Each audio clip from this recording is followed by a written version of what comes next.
ಅಹಮದಾಬಾದ್ ವಿಮಾನ ದುರಂತದಲ್ಲಿ ಮಡಿದವರ ಗುರುತು ಪತ್ತೆ ಹಚ್ಚೋದೇ ದೊಡ್ಡ ಸವಾಲಾಗಿದೆ.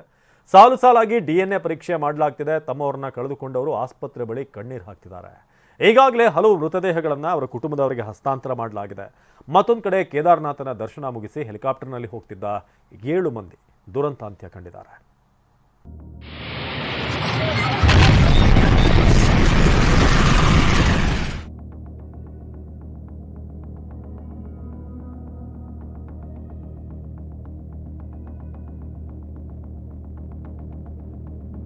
ಕುಟುಂಬಸ್ಥರ ಡಿಎನ್ಎ ಸ್ಯಾಂಪಲ್ಸ್ ಅನ್ನು ತಗೊಂಡು ಅದನ್ನ ಮ್ಯಾಚ್ ಮಾಡುವಂತ ಕೆಲಸ ನಡೀತಾ ಇದೆ.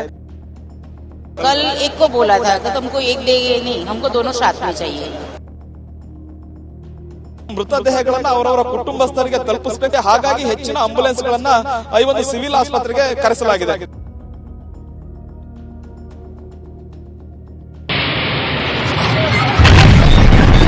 ಏರ್ ಇಂಡಿಯಾ ವಿಮಾನ ದುರಂತದಲ್ಲಿ ಮೃತಪಟ್ಟವರ ಗುರುತು ಪತ್ತೆಗೆ ಅಹಮದಾಬಾದ್ನ ಸಿವಿಲ್ ಆಸ್ಪತ್ರೆಯಲ್ಲಿ ಮೃತದೇಹಗಳ ಡಿಎನ್ಎ ಪರೀಕ್ಷೆ ಮುಂದುವರೆದಿದೆ.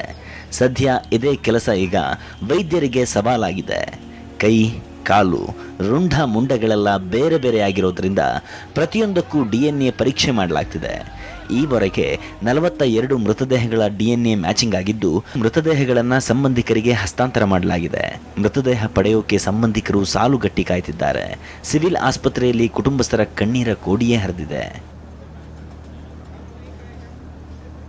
ಕಳೆದ 3 ದಿವಸಗಳಿಂದಲೂ ಕೂಡ ಡಿಎನ್ಎ ಪರೀಕ್ಷೆಯನ್ನ ಮಾಡಿ ಮೃತದೇಹಗಳ ಡಿಎನ್ಎ ಸ್ಯಾಂಪಲ್ಸ್ ಅನ್ನು ತಗೊಂಡು ಅದ್ರ ಜೊತೆಗೆ ಕುಟುಂಬಸ್ಥರ ಡಿಎನ್ಎ ಸ್ಯಾಂಪಲ್ಸ್ ಅನ್ನು ತಗೊಂಡು ಅದನ್ನ ಮ್ಯಾಚ್ ಮಾಡುವಂತ ಕೆಲಸ ನಡೀತಾ ಇದೆ. ಇದುವರೆಗೆ 39 ಮೃತದೇಹಗಳ ಡಿಎನ್ಎ ಪರೀಕ್ಷೆ ಮ್ಯಾಚ್ ಆಗಿದೆ ಅನ್ನುವಂತಹದ್ದು ಗೊತ್ತಾಗ್ತಾ ಇದೆ. ಜೊತೆಗೆ 19 ಮೃತದೇಹಗಳ ಹಸ್ತಾಂತರವನ್ನು ಕೂಡ ಮಾಡಲಾಗಿದೆ. ಅಹಮದಾಬಾದ್ನ ಸಿವಿಲ್ ಆಸ್ಪತ್ರೆಯ ಮಾರ್ಚರಿ ಪ್ರದೇಶದಲ್ಲಿ ಒಂದು ವ್ಯವಸ್ಥೆಯನ್ನು ಕೂಡ ಮಾಡಲಾಗಿದೆ. ಮೃತದೇಹಗಳ ಹಸ್ತಾಂತರ ಮಾಡುವಂತಹ ಪ್ರಕ್ರಿಯೆ ಈಗ ಶುರುವಾಗಿರುವಂತಹದ್ದು. ಕುಟುಂಬಸ್ಥರಾಗಿರ್ಬೋದು ಅವರುಗಳು ಬಂದಂತವರಿಗೆ ಇಲ್ಲಿ ಕುಳಿತುಕೊಳ್ಳಲಿಕ್ಕೆ ವ್ಯವಸ್ಥೆಯನ್ನು ಕೂಡ ಮಾಡಲಾಗಿದೆ. ಮೃತದೇಹಗಳನ್ನು ತೆಗೆದುಕೊಂಡು ಹೋಗ್ಲಿಕ್ಕೆ ಅವರ ಕುಟುಂಬಸ್ಥರು ಕೂಡ ಬಂದಿರುವಂತಹದ್ದು. ಇನ್ನು ಗುಜರಾತ್ ಮಾಜಿ ಸಿಎಂ ವಿಜಯ್ ರೂಪಾನಿ ಮೃತದೇಹದ ಡಿಎನ್ಎ ಮ್ಯಾಚ್ ಮಾಡೋದು ಸವಾಲಾಗಿತ್ತು. ಇದೀಗ ಕೊನೆಗೂ ಡಿಎನ್ಎ ಮ್ಯಾಚ್ ಮಾಡಲಾಗಿದೆ. ಡಿಎನ್ಎ ಮೂಲಕ ವಿಜಯ್ ರೂಪಾನಿ ಮೃತದೇಹವನ್ನು ಪತ್ತೆ ಹಚ್ಚಲಾಗಿದೆ. ನಾಳೆ ರಾಜ್ಕೋಟ್ನಲ್ಲಿ ರೂಪಾನಿ ಅಂತ್ಯಕ್ರಿಯೆ ನಡೆಯಲಿದೆ.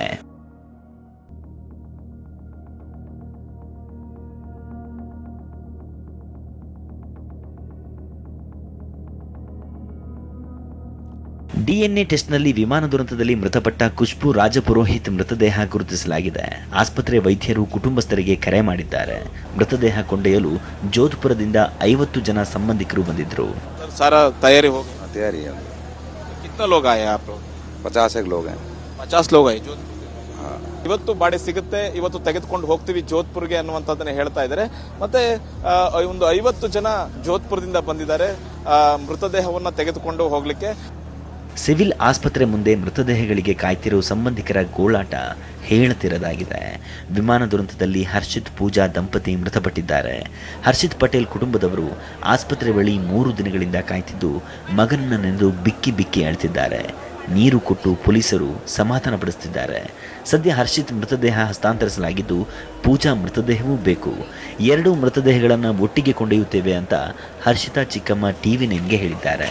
कल एक को बोला था कि तुमको एक देंगे नहीं, हमको दोनों साथ में चाहिए. दोनों साथ में चाहिए. मियाँ बीबी है तो दोनों साथ में ही चाहिए ना, इसलिए हम वेट कर रहे हैं अभी मैसेज का. एक बॉडी का आइडेंटिफाई हो चुका है. हाँ, ऐसे बोल रहे थे कल, मैसेज ऐसा आया था. आज का बॉडी आइडेंटिफाई हो चुका है. वो हर्षित का, पत्नी का नहीं. नहीं उसका नहीं मैसेज आया. पूजा का नहीं हुआ, हर्षित का हो गया था. ಹರ್ಷಿತ್ ಪಟೇಲ್ ಅವರ ಕುಟುಂಬಸ್ಥರು ಹೇಳ್ತಿದ್ದಾರೆ ಗಂಡ ಹೆಂಡತಿ ಇಬ್ರು ಸಾವನ್ನಪ್ಪಿದ್ದಾರೆ. 2 ಮೃತದೇಹಗಳನ್ನು ನಾವು ಒಟ್ಟಿಗೆ ತೆಗೆದುಕೊಂಡು ಹೋಗ್ತೀವಿ, ಒಂದು ಮೃತದೇಹವನ್ನ ಮಾತ್ರ ನಾವು ತೆಗೆದುಕೊಂಡು ಹೋಗೋದಿಲ್ಲ ಅನ್ನುವಂಥದ್ದನ್ನ ಹೇಳ್ತಾ ಇದ್ದಾರೆ. ಲಂಡನ್ಗೆ ಪ್ರಯಾಣ ಮಾಡ್ತಿದ್ದ ಕಲ್ಪನಾ ಪ್ರಜಾಪತಿ ಡಿಎನ್ಎ ಹೊಂದಾಣಿಕೆ ಆಗಿದ್ದರಿಂದ ಮೃತದೇಹ ಹಸ್ತಾಂತರ ಮಾಡಲಾಗಿದೆ. ಕಲ್ಪನಾ ಮೃತದೇಹವನ್ನ ಗುಜರಾತ್ನ ವಡೋದರಾದಲ್ಲಿರುವ ಮನೆಗೆ ತಂದು ಪೂಜೆ ಪುನಸ್ಕಾರ ಮಾಡಿ ಅಂತ್ಯಕ್ರಿಯೆಯನ್ನು ನಡೆಸಲಾಯಿತು.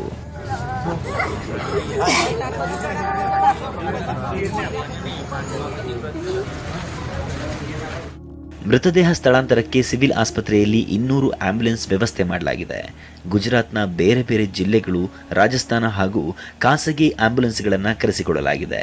ಮೃತದೇಹಗಳ ಗುರುತು ಪತ್ತೆಯಾಗುತ್ತಿದ್ದಂತೆಯೇ ತಡ ಮಾಡದೆ ರವಾನಿಸಲು ಪ್ರಯತ್ನಿಸಲಾಗುತ್ತಿದೆ. ಮೃತದೇಹಗಳ ರವಾನೆಗೆ ಬರೋಬ್ಬರಿ 591 ಸಿಬ್ಬಂದಿಯನ್ನು ನಿಯೋಜಿಸಲಾಗಿದೆ.